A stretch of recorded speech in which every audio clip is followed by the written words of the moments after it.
Hello दोस्तों, आज के इस वीडियो में हम अभ्यास प्रश्न पत्र 2022-23 सेट डी विषय गणित का कक्षा 12वीं का सेट डी का कंप्लीट सॉल्यूशन देखने वाले हैं। तो वीडियो के साथ अंत तक बने रहिए। तो सबसे पहले हम सभी वस्तुनिष्ठ प्रश्नों के आंसर देख लेते हैं। तो यहाँ पर पहला प्रश्न है, सही विकल्प चुनकर लिखिए। पहला प्रश्न है, साइन इनवर्स साइन 7 पाई/6 का मान होगा। तो यदि आप इस क्वेश्चन को सॉल्व करेंगे तो इसका राइट आंसर पाई/6 होगा। बी नंबर का ऑप्शन इसका करेक्ट आंसर होगा। इसके बाद दूसरा प्रश्न है, tan inverse 1 minus cot inverse -1 का मान है। तो यदि आप इस क्वेश्चन को सॉल्व करेंगे तो इसका आंसर -पाई/2 होगा। बी नंबर का ऑप्शन इसका करेक्ट आंसर होगा। तीसरा प्रश्न है, यदि ए और बी दो उपयुक्त कोटि के अवयव हैं तब ए बी का डैश बराबर होगा। तो क्या होता है, बी डैश इंटू ए डैश होता है। डी नंबर का ऑप्शन इसका राइट आंसर होगा। चौथा प्रश्न है, यदि ए और बी स्वतंत्र घटनाएं हैं तथा पी ए बराबर दिया गया 0.3, पी बी बराबर दिया गया 0.4, तब पी ए इंटरसेक्शन बी का मान होगा। तो यदि आप इस क्वेश्चन को सॉल्व करेंगे तो बी नंबर का ऑप्शन 3/25 इसका राइट आंसर होगा। इसके बाद पांचवा प्रश्न है, अवकल समीकरण dy/dx प्लस पी वाई बराबर क्यू में समाकलन गुणांक आई एफ का मान होता है। तो क्या होता है, ई इंटीग्रेशन पी डी एक्स होता है। इस प्रकार से ए नंबर का ऑप्शन इसका करेक्ट आंसर होगा। इसके बाद प्रश्न क्रमांक 6 है, यदि रेखा की दिक्कोजियाएं एल एम एन है तो एल एम एन के बीच सही संबंध होगा। तो इस प्रकार से ए नंबर का ऑप्शन होगा एल वर्ग प्लस एम वर्ग प्लस एन वर्ग बराबर होता है 1। ए नंबर का ऑप्शन इसका करेक्ट आंसर होगा। तो इस प्रकार से प्रश्न 1 के सभी प्रश्नों के उत्तर हो जाएंगे। इसके बाद जो है प्रश्न क्रमांक 2 है, रिक्त स्थानों की पूर्ति कीजिए। पहला खाली स्थान है, कोई फलन f सच दैट x से y एक ही फलन होगा। यदि fx1 बराबर fx2 तब यहाँ पर इसका आंसर क्या होगा, x1 बराबर x2 इसका पहले खाली स्थान का आंसर होगा। दूसरा खाली स्थान है, cos इनवर्स x का मुख्य मान कितना होगा, किस में स्थित होगा। तो 0 से पाई में यहाँ पर स्थित होगा। इस प्रकार से तीसरा खाली स्थान है, आप भी a बराबर इस प्रकार से ए आई जे इंटू दिया गया है m इंटू एन दिया गया है के लिए a डैश का मान होगा। तो इस प्रकार से a यहाँ पर क्या हो जाएंगे, j और i हो जाएगा और mn की जगह क्या हो जाएगा, n इंटू एम हो जाएगा। इस प्रकार से आंसर होगा। चौथा खाली स्थान है, cos √x का x के सापेक्ष अवकलज होगा। तो कितना होगा, माइनस का साइन अंडर रूट कितना होगा, x होगा इंटू 1/2 √x होगा। इस प्रकार से उत्तर होगा। इसके बाद जो है पांचवें खाली स्थान का आंसर जो है आपको कमेंट सेक्शन में कमेंट करके बताना है। इसके बाद प्रश्न 6 खाली स्थान दिया गया कि सदिश में ए वेक्टर बराबर 2i cap plus 3j cap plus k cap के अनुदिश मात्रक सदिश होगा। तो मात्रक सदिश इस प्रकार से होगा, यदि आप सॉल्व करेंगे 2/√14 i कैप प्लस 3 बटे करने के अंदर 14 j कैप प्लस 1 बटे करने के अंदर 14 k कैप। इस प्रकार से प्रश्न 6वें खाली स्थान का उत्तर होगा। 7वां खाली स्थान है, अवयव a और b एक दूसरे के व्युत्क्रम होंगे यदि a b बराबर b तो इसका आंसर कितना होगा, i होगा। इसके बाद प्रश्न क्रमांक 3, सही जोड़ियां मिलाइए। तो इस प्रकार से दो स्तंभ दिए गए, स्तंभ ए और स्तंभ बी। पहला है इंटीग्रेशन dx/x² प्लस a वर्ग। तो यहाँ पर इसका जो आंसर होगा आपको बी नंबर से मिलाना है। 1/a tan inverse x/a plus c होता है। इसके बाद integration tan x into dx, इसका जो होता है इस प्रकार से log यहाँ पर मापांक sec x प्लस c होता है। इसके बाद तीसरे नंबर पर दिया गया इंटीग्रेशन dx/a² माइनस x²। तो इसका जो आंसर होगा आपको जो है डी नंबर से मिलाना है। इस प्रकार से इसका आंसर होगा। चौथे का जो आंसर होगा आपको जो है सी नंबर से मिला देना है। पांचवें का जो आंसर होगा आपको जो है इस प्रकार से एफ नंबर से मिलाना है और छठवें का जो आंसर होगा आपको जो है ई नंबर से मिलाना है। तो इस प्रकार से यहाँ पर नंबर डले हैं, इस प्रकार से सही जोड़ियाँ हो जाएंगी। इसके बाद एक शब्द या एक वाक्य में उत्तर। पहला प्रश्न है, tan inverse x plus tan inverse y का मान लिखिए जबकि एक्स वाई जो है ग्रेटर देन है 1 से और x ग्रेटर देन है 0 से और y जो है ग्रेटर देन है 0 से। तब यहाँ पर इसका आंसर जो सरसमी क्या होती है, यदि tan inverse x tan inverse y है तो tan inverse x plus y upon होता है 1 माइनस एक्स वाई। इस प्रकार से आंसर होगा। दूसरे का जो आंसर होगा इस प्रकार से, इसमें जो संबंध होता है m बराबर n होता है। इसके बाद तीसरे और चौथे प्रश्न का आंसर आपको कमेंट सेक्शन में कमेंट करके बताना है। इसके बाद पांचवें प्रश्न का जो उत्तर होगा इस प्रकार से, p का मान -1 होगा और यहाँ पर q का मान कितना होगा, -x होगा। इसके बाद प्रश्न 6 का जो उत्तर होगा 4 हो जाएगा, इसकी कोटि क्या हो जाएगी, 4 हो जाएगी। इसके बाद सातवें प्रश्न का जो उत्तर होगा ह्रासमान होगा, क्या होगा, ह्रासमान होगा। प्रश्न क्रमांक 5 सत्य असत्य लिखिए। पहला प्रश्न है, यदि किसी सारणिक में कोई दो स्तंभ के अवयव समान है तो सारणिक का मान 0 होगा, तो यह कथन आपका सत्य होगा। इसके बाद दूसरा, तीसरा, चौथा, इनके आंसर आपको कमेंट सेक्शन में कमेंट करके बताना है। पांचवा कथन जो है आपका सत्य होगा और इसके बाद छठवां कथन जो है आपका असत्य होगा। तो इस प्रकार से इनको आप अच्छे से लिख लीजिए। इसके बाद जो है हम प्रश्न क्रमांक 6 से 23 तक के सभी प्रश्नों के उत्तर देखने वाले हैं सहित सॉल्यूशन के साथ, तो वीडियो के साथ अंत तक बने रहिए। तो प्रश्न क्रमांक 6 इस प्रकार से पूछा गया है कि दिखाइए कि समुच्चय, इस प्रकार से अवयव दिए गए हैं 1 2 3 में प्रदत्त संबंध आर रिलेशन दिया गया है 1 2 2 1, एक स्वतंत्र संबंध नहीं है। तो हम इस क्वेश्चन का सॉल्यूशन देखने वाले हैं।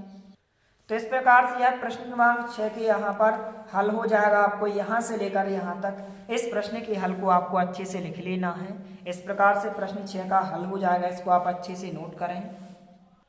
इसके बाद प्रश्न क्रमांक 7 इस प्रकार से पूछा गया, हम इसके अथवा वाले प्रश्न का हल देखने वाले हैं। अथवा वाला प्रश्न इस प्रकार से है, cot inverse 1/√x² - 1 x greater than है 1 को इसके सरलतम रूप में लिखिए। तो प्रश्न क्रमांक 7 के अथवा वाले प्रश्न का हल देखने वाले हैं, तो वीडियो के साथ अंत तक बने रहिए।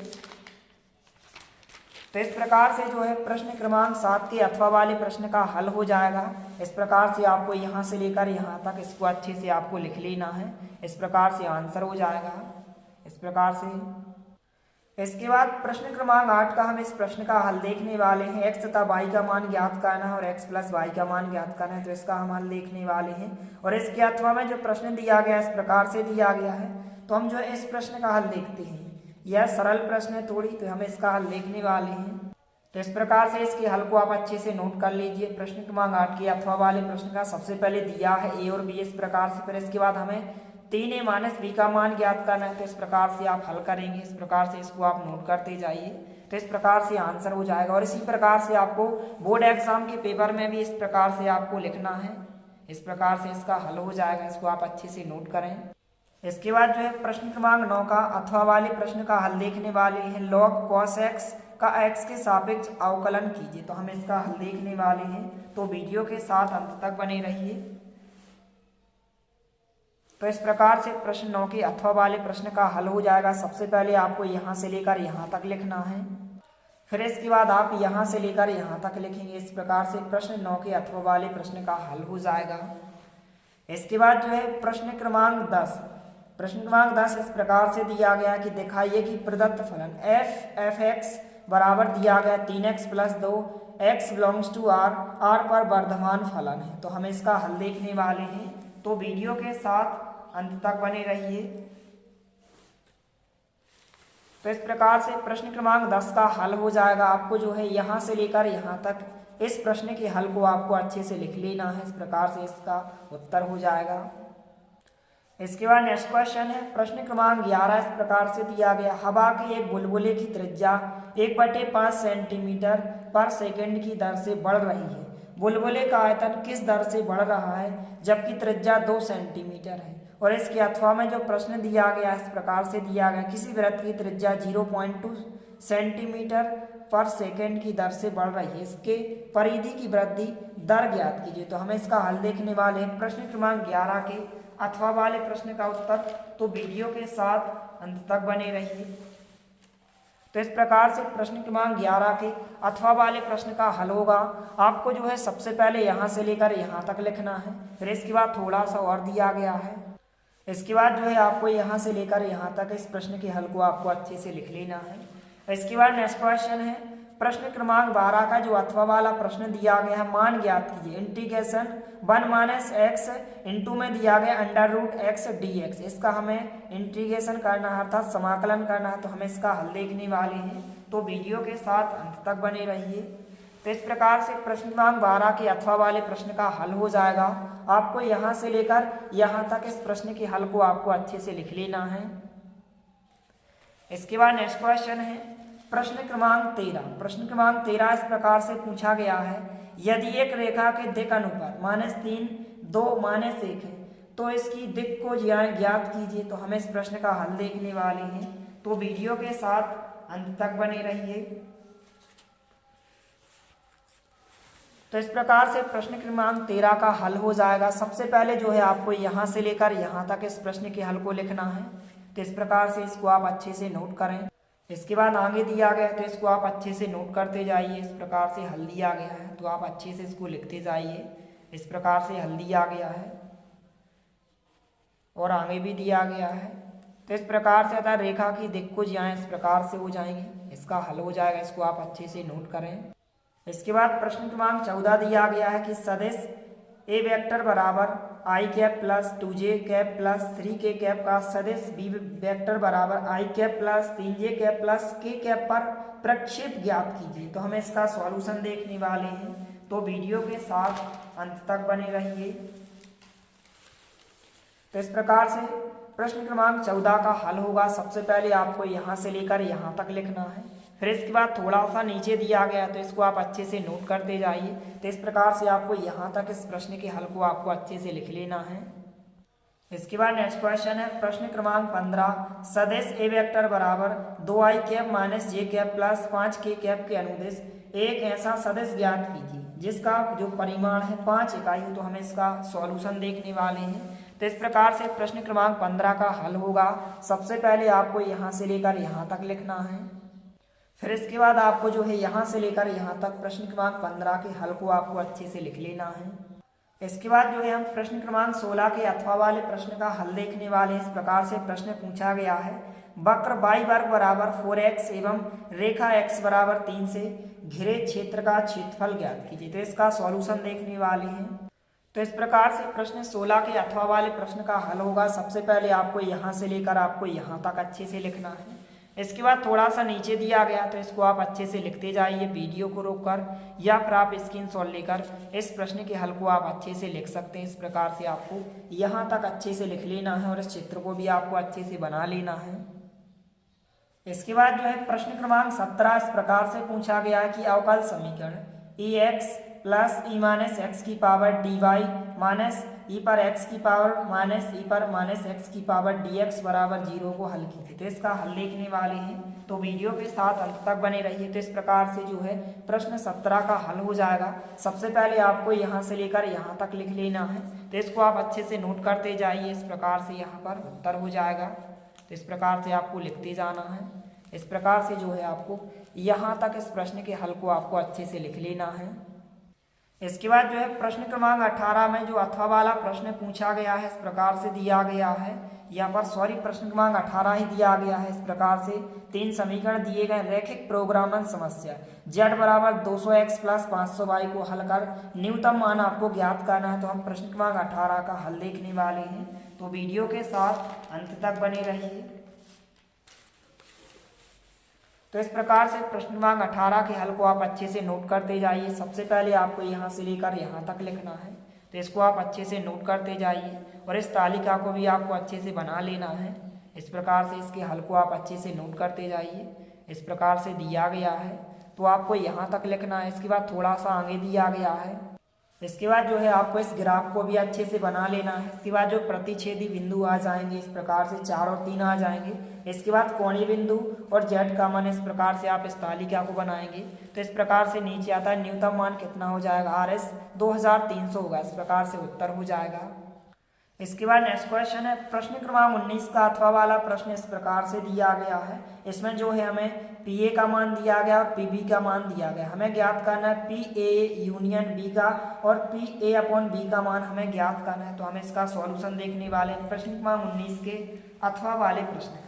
तो इस प्रकार से प्रश्न क्रमांक 19 के अथवा वाले प्रश्न का हल हो जाएगा। सबसे पहले जो है आपको यहाँ से लेकर यहाँ तक लिख लेना है। इसके बाद आगे दिया गया तो इसको आप अच्छे से नोट करते जाइए। इस प्रकार से इसका हल हो जाएगा।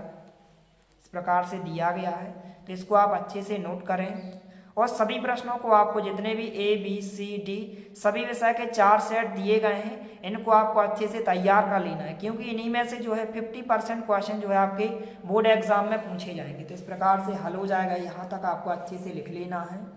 इसके बाद जो है प्रश्न क्रमांक 20 दिया गया कि सारणकों के गुणधर्मों का प्रयोग करके सिद्ध कीजिए। इस प्रकार से आपको सिद्ध करना है। तो प्रश्न 20 का इस प्रश्न का हल देखने वाले हैं। तो इस प्रकार से प्रश्न क्रमांक 20 का हल होगा। सबसे पहले आपको यहाँ से लेकर यहाँ तक लिखना है। ओके स्टूडेंट, इसके बाद इसको आप अच्छे से नोट करते जाइए। इस प्रकार से हल दिया गया है तो इसको आप अच्छे से नोट करें। इस प्रकार से आगे दिया गया है तो इस प्रकार से इसको आपको अच्छे से सॉल्व करके लिख लेना है। इस प्रकार से आपको यहाँ तक लिखना है। इस प्रकार से LHS बराबर RHS। इसके बाद जो है प्रश्न क्रमांक 21 इस प्रकार से प्रश्न दिया गया है। इसमें हमें सातत्यता की जांच करना है x बराबर 1 पर और फलन fx का मान इस प्रकार से दिया गया है। तो हम इस प्रश्न का हल देखने वाले हैं, तो वीडियो के साथ अंत तक बने रहिए। तो इस प्रकार से प्रश्न 21 का जो हल हो जाएगा, सबसे पहले जो है आपको यहाँ से लेकर यहाँ तक लिखना है। फिर इसके बाद थोड़ा सा आगे दिया गया है। फिर इसके बाद आप यहाँ से लेकर इसको अच्छे से नोट करते जाइए। इस प्रकार से प्रश्न क्रमांक 21 का हल हो जाएगा। इसको आपको अच्छे से सॉल्व करके देख लेना है। इस प्रकार से इसका हल हो जाएगा। अतः दिया गया फलन x बराबर 1 पर जो है सतत है। इस प्रकार से इसका आंसर होगा।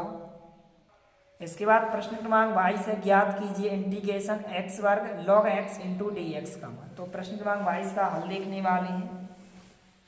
तो इस प्रकार से प्रश्न क्रमांक 22 का हल होगा। इस प्रकार से आपको लिखते जाना है। तो आपको जो है यहाँ से लेकर यहाँ तक प्रश्न क्रमांक 22 के उत्तर में आपको इस प्रकार से लिखना है। इसके बाद जो है लास्ट क्वेश्चन है प्रश्न क्रमांक 23। इस प्रकार से रेखाओं तथा इन दो रेखाओं के बीच की न्यूनतम दूरी ज्ञात करें। तो हम इस प्रश्न का हल देखने वाले हैं। तो वीडियो के साथ अंत तक बने रहिए और चैनल पर नए हैं तो प्लीज़ चैनल को सब्सक्राइब कीजिए, क्योंकि इसी तरह आपको और अन्य सभी विषयों के अभ्यास प्रश्न पत्र के पेपर चैनल के माध्यम से जो है आपको उपलब्ध कराए जाएंगे। इसलिए आप हमारे चैनल को सब्सक्राइब जरूर करें। तो इस प्रकार से प्रश्न क्रमांक 23 का हल होगा। इसको आप अच्छे से नोट करते जाइए। यहाँ से लेकर सबसे पहले आपको यहाँ तक लिखना है। इसके बाद आप इसको नोट करते जाइए। इस प्रकार से हल हो जाएगा। इसको आज आपको अच्छे से लिखते जाना है। इस प्रकार से तो आप यहाँ तक इसको नोट कीजिए। इसके बाद जो है आपको यहाँ से लेकर इसको आपको अच्छे से नोट करना है। तो इस प्रकार से आप लिखते जाइए। इस प्रकार से इसका आंसर होगा। इस प्रकार से आपको लिखते जाना है और आपको जो है यहाँ तक इस प्रश्न के उत्तर को आपको अच्छे से लिखना है। जो डी का मान होगा 2√29 इकाई होगा। इस प्रकार से आंसर होगा। तो इस प्रकार से प्रश्न क्रमांक 1 से लेकर 23 तक के सभी प्रश्नों के उत्तर हो जाएंगे और आप कमेंट जरूर करें कि आपको किस सेट का फुल सॉल्यूशन चाहिए। मिलते हैं अगले वीडियो में, तब तक के लिए जय हिंद, वंदे मातरम।